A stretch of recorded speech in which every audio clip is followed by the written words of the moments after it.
Alors nous sommes arrivés Daf Lamedhe de Shabbat, Daf Lamedhe, donc pour le vendredi 16 Nissan, deuxième jour de Pessah.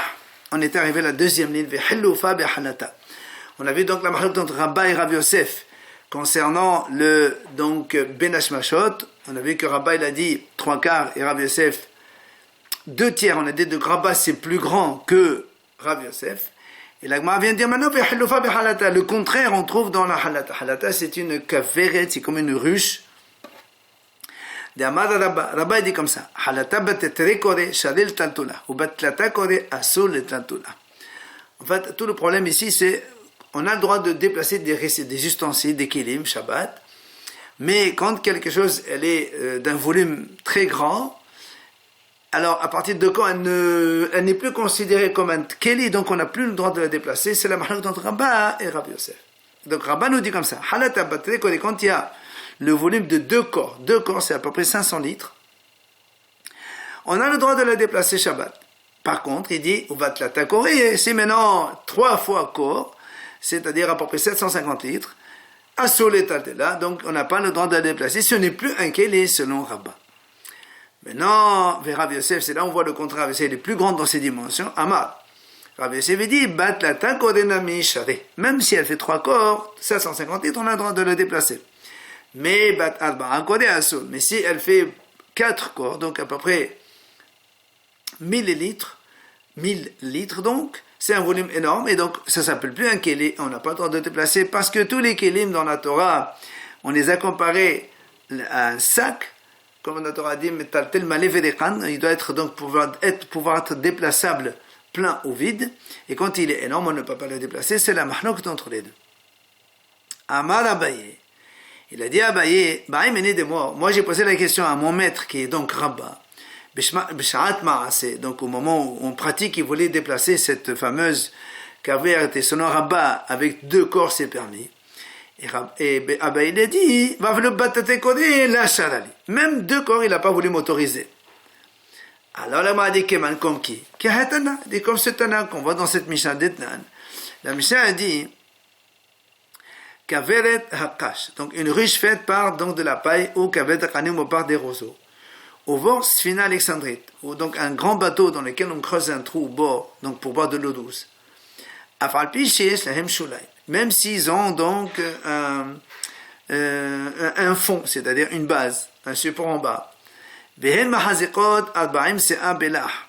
elles contiennent 40 CA. Donc, dans le liquide, qui se font 2 corps dans le Yavesh, théorim. Et donc, on voit ici que, avec 2, quand on dit théorim, ça veut dire que ils ne prennent pas l'impureté. Pourquoi? Ça veut dire qu'ils n'ont pas de statut de Kéli. Donc tu vois bien que quoi? Que ici, même 2 corps, il estime que ce n'est pas un Kéli et on ne peut pas les déplacer. C'est pour ça que Rabba il a interdit à Abaye de déplacer. Amar Abaye dit, vu qu'on a vu dans cette Mishnah que 40 CA dans le liquide, c'est Koraim Biyavesh. Et Biyavesh, c'est-à-dire donc qui est sec, quoi, par rapport donc aux aliments liquides et aux aliments solides. Abaye dit, on a vu que 40 CA dans le liquide, c'est 60, parce qu'un corps c'est 30 CA, 2 corps c'est 60. Dans les Yavesh, c'est 60, c'est donc il y a 1/3 de plus. Amar Abaye, Shmamena Igutsa Tilta. Abaye dit, donc il y a 1/3 de plus par rapport au solide et par rapport à ce qu'on contient le liquide. Et la Gemara raconte, Abaye, Abaye, il a vu que Rava, vendredi après-midi, était en train de regarder un petit peu la face ouest du ciel, pour savoir est-ce que le Shabbat il est entré, est-ce que le coucher du soleil commence, est-ce qu'il y a une rougeur dans la face ouest. Alors, Abaye lui dit à Rava, mais comment tu regardes la face ouest? Pourtant, dans la Braïta, nous on a vu, c'est la face est qui devient rouge. Alors pourquoi tu regardes à l'ouest? Amalo, il lui a répondu Rava, toi tu as cru c'est vraiment la face est qui donc va donc rougir. Non, il lui dit non, c'est panim hama'adimin et amizrah. Il dit que quand le soleil se couche le soir, donc c'est à l'ouest, et c'est les rayons donc du soleil qui sont vers l'ouest, eux-mêmes ils éclairent donc comme un miroir la face est. Donc c'est pour ça que je regarde moi côté ouest où il y a le soleil.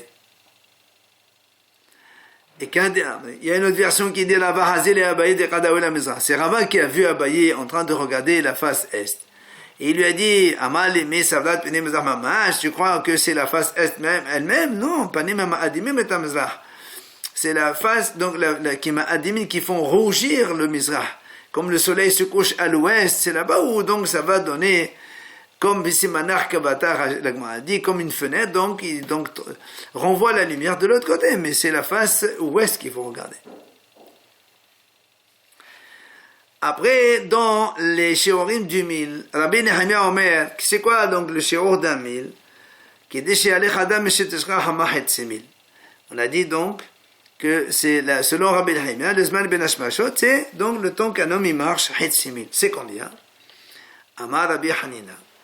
C'est l'Ida Shiurodo chez Rabbi Nehemia, celui qui veut savoir combien c'est le temps de Rabbi Nehemia. Eh bien, Yané Hama Berosh HaKarmel, quand il voit que le soleil se trouve au sommet du mont Carmel, il descend de là-bas vers la mer et il fait la tvila et il remonte, et bien c'est ça,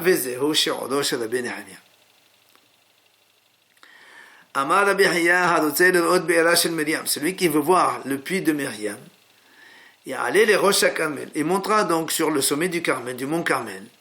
Il voit comme une sorte de rocher rond dans la mer. Et c'est ça le puits de Myriam qui a accompagné les Bnei Israël pendant les 40 ans de désert pour boire de l'eau. Maintenant, la Gemara dit Amar Av, Mayan HaMetaltel Tahor, Vezehu Be'era Shel Myriam. Quand on a une source d'eau qui se déplace comme celle de Myriam, eh bien, ça s'appelle tahor, c'est-à-dire c'est comme un mikvé, on peut faire de la tvila, et c'est pas de l'eau qui prend l'impureté, parce que normalement, de l'eau puisée, ça peut pas constituer un mikvé. Or là, comme ça se déplace, on aurait pu dire que c'est de l'eau puisée, ça va d'un côté vers un autre. Il dit non, ça c'est un marian, c'est une source elle-même qui se déplace, elle a le statut de, donc, mikvé réel. Amar Rabbi Yehuda, Amar Shmuel, la Gemara vient de dire que Rabbi Yehuda dit au nom de Shmuel ben Hashmashot était Rabbi Yehuda. Quand Rabbi Yehuda il a dit donc que la partie haute du ciel, la partie basse du ciel est noircie et que la partie haute elle est encore blanc clair, ça c'est le ben Hashmashot de Rabbi Yehuda.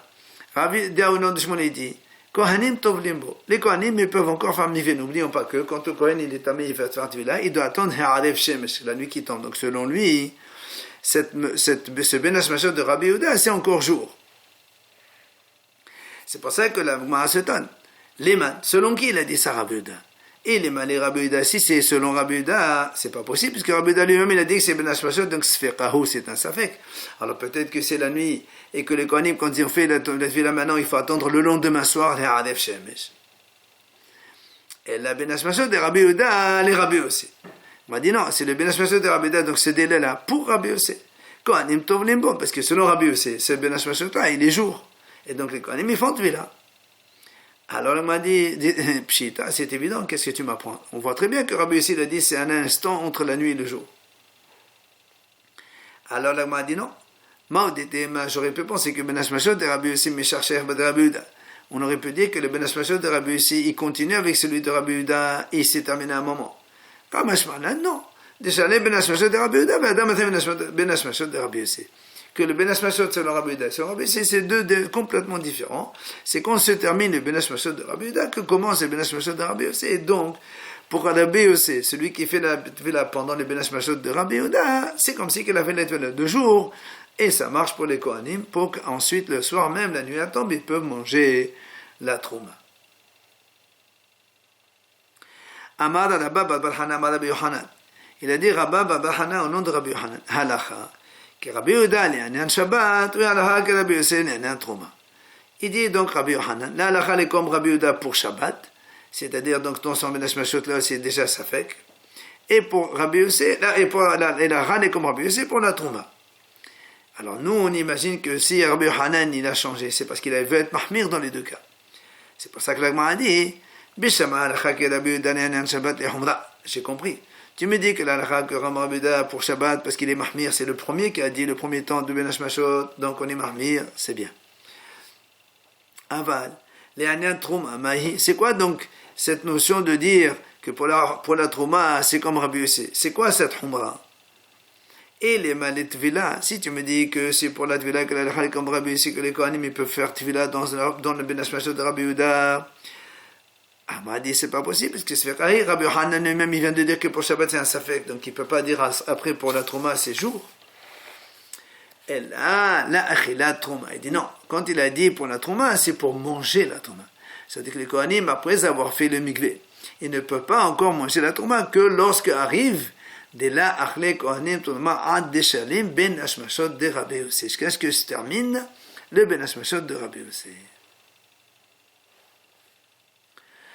Amar Rabbi Yehuda Amar Shmuel, il a dit Rabbi Yehuda nom de Shmuel. Kochav Echad Yom, Shnaim Ben Hashmashot, Shlosha Laila. Quand on voit une étoile dans le ciel, c'est encore jour. Quand on en voit deux, c'est Ben Hashmashot. Et quand on en voit trois, ça c'est véritablement la nuit. Tanya Meachi, d'ailleurs une braïta qui soutient cela. Kochav Echad Yom, Shnaim Ben Hashmashot, Shlosha Laila. Une étoile c'est un jour, c'est encore le jour. Shnaim, deux étoiles, c'est déjà Ben Hashmashot. C'est le crépuscule, donc, et Shlosha, quand il y a trois étoiles, là, c'est déjà la nuit. Amar Rabbi Yossé, Lo kohavim gidulim hanarim bayom, velo kohavim ketanim she'enan ena la balayla, ella benonim. Vient Rabbi Yossé dit, donc les étoiles dont on a parlé maintenant, c'est pas les grandes étoiles qu'on voit même le jour, ni les petites étoiles qu'on ne voit que la nuit, mais c'est des étoiles benonim moyennes. Amar Rabbi Yossé Rabbi Zvida. Il a dit Rabbi Yossé, celui qui fait un travail dans les deux Ben Hashmashot, c'est-à-dire le Ben Hashmashot à l'entrée du Shabbat et celui donc à la sortie de Shabbat, Hayav Hatat Bemanafshach. Il est Hayav Hatat dans tous les cas. Pourquoi? Parce que si tu considères que le Ben Hashmashot là, donc il a fait le péché à l'entrée du Shabbat. Et si tu considères que le Ben Hashmashot jour, alors il a fait le péché à la sortie, donc le Shabbat le lendemain, pendant le Shabbat, c'est le jour encore, il a fait un travail. Donc, dans tous les cas, il est hayab. Amal et Rabba le Shamay. Il veut dire Rabba à son serviteur, à son chamash. Attendez là, comme le Chobi Shorah de Rabbana. Vous, qui ne connaissez pas exactement le Shor de Haramim, quand est-ce que ça commence le Ben Hashmashot. Ad Shimsha Arish Dikle Atlushadga. Quand le soleil il est déjà au sommet des palmiers, vous commencez déjà à allumer les Nerot Shabbat. Alors il m'a dit, et quand il est nuageux et qu'on ne voit pas le soleil, qu'est-ce qu'on fait? Alors il m'a dit, Bemata, dans la ville, Hazit Arnegola, on voit que les coqs, quand ils se mettent sur les poutres, donc ça veut dire qu'il fait encore jour et on allume. Bedabara Ordve, dans les champs, on voit les corbeaux qui se tiennent sur donc les branches des arbres. Et là c'est encore jour et alors on allume. Et il a mis ou encore Adani. Rachid dit Adani, c'est une herbe spéciale. Il a des feuilles qui, le matin, ils sont penchés vers l'est, à midi, ils sont donc verticales droite, et le soir, ils sont penchés vers l'ouest. Tano Rabbanan Chachamim enseigne. Shesh Qirot Tokain Erev Shabbat. Le vendredi, on a l'habitude de faire 6 sonneries. On sonne le chauffard, 6 sonneries. Comment? Rishona, la première sonnerie, c'est pour avertir les gens qui travaillent dans les champs, donc d'arrêter et de commencer à rentrer chez eux. Shniya, la deuxième sonnerie, cette fois-ci, c'est pour arrêter les gens qui sont déjà dans la ville, qu'ils arrêtent de travailler, et les hanut, les magasins aussi, donc les commerçants, ils se ferment le magasin. Shlishit, la troisième sonnerie, c'est pour les hadlir et taned de Rabbi Nathan. Rabbi Nathan dit, c'est la troisième qui avertit les gens qui doivent maintenant allumer les nérotes. Rabbi Yehuda il n'est pas d'accord avec celle-là. Il dit que la shlishit, c'est la troisième sonnerie. C'est pour dire aux gens, la halos tfilin, il faut qu'ils enlèvent leur tfilin. Et c'est à la quatrième sonnerie qu'on allume les nérotes. Et avant de faire les sonneries suivantes. Veshohe, le sonneur, il va attendre de quoi faire griller un petit poisson, ou ou bien de coller donc un pain dans le four puisqu'il reste encore le temps pour qu'il brunisse, donc il cuise avant l'entrée du Shabbat. Et donc après il sonne les 3 sonneries et lui-même, le sonneur, il prend Shabbat. Amar Rabban Shimon ben Gamliel, il a dit Rabban Shimon ben Gamliel, ma na'aseh lahem labablim shetochen umedi'in v'shoftin metoch medi'in. Rabban Shimon ben Gamliel dit qu'est-ce que je fais pour les Babyloniens, que eux avaient l'habitude, ils font Tri'a 3, et à partir de la 3, ils s'arrêtent de travailler. Alors on a dit comment tochen umedi'in, ça fait que 5, puisqu'il y a les 3 premières. Après Tri'a 3, ça fait 5. Et là il dit non, shetochen v'hozin v'tochen umedi'in v'shoftin metoch medi'in. Eux, ils font comme ça. Après, les 3 premières semaines, ils font Tri'a, et après 3, et après la 3, ils s'arrêtent de travailler. Ils s'arrêtent, donc ils prennent Shabbat. Il dit, c'est comme ça. Ils ont minhag de leur ancêtre de faire comme ça, donc ils font comme ça. Maintenant, les Rav Yehuda, les Rav Yishak, Rav Yehuda, il a enseigné à son fils Rav Yishak. Sheniya le adlik et tanir. La deuxième sonnerie, c'est pour dire qu'il faut allumer les nérotes maintenant. Alors il m'a dit Keman, le Rabbi Nathan ou le Rabbi Yehuda Nassi, ni comme Rabbi Nathan a dit c'est la 3e, ni comme Rabbi Yehuda il a dit c'est la 4e, et toi tu dis 2e. Et là il m'a dit non, en fait, il faut dire Shlishit, le Adir Tanen Keman que Rabbi Nathan. Donc c'est la 3e sonnerie, c'est pour allumer les nérodes comme il a dit Rabbi Nathan. Tana Devi Rabbi Ishmael. On enseigne dans la yeshiva de Rabbi Ishmael. 6 tri'ot toqin Erev Shabbat. Donc il y a 6 sonneries qu'on sonne, comme on a dit, le vendredi après-midi, juste avant Shabbat. Et quand on a commencé la première sonnerie,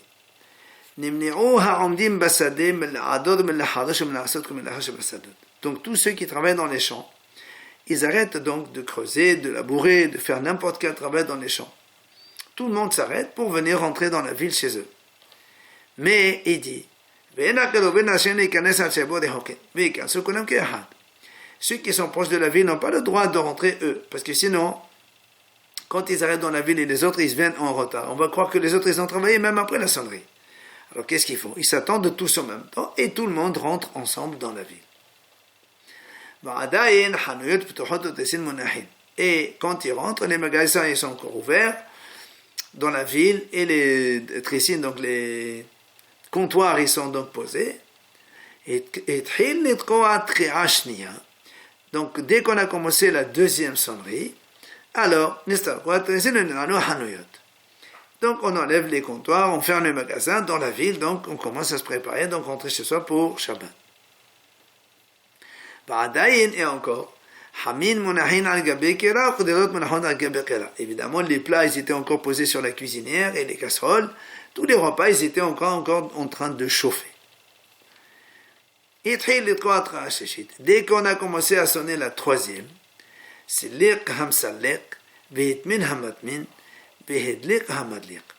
donc celui qui a les plats sur le feu, il les enlève. Celui qui veut faire une hatmana, il fait la hatmana, il enveloppe ses repas pour le Shabbat midi, que ça conserve la chaleur. Et ensuite, celui qui veut allumer, il allume les nérotes maintenant. Après, le sonneur, il attend de quoi griller un petit poisson ou coller le pain dans le four, donc quelques temps. Ensuite, et après, il va sonner encore 3 sonneries, Tri'a, et Veshovet, et le sonneur aussi, il prend Shabbat. Amar Rabbi Hanina, Shamati, שאם בא להדליק אחת 6 קריאות מדליק.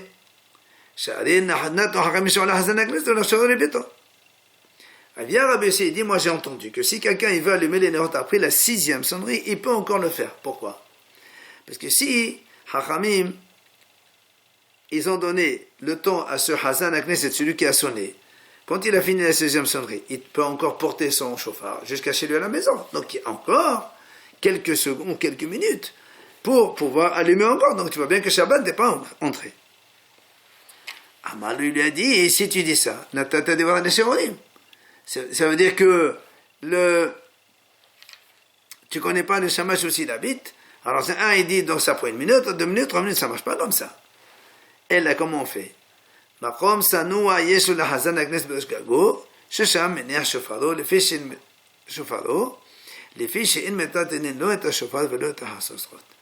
Il dit donc là, en vérité, le shamash quand il a fini de sonner, il pose son chauffard là-bas dans un endroit, là où il a sonné, il a un endroit là-bas où il peut le cacher.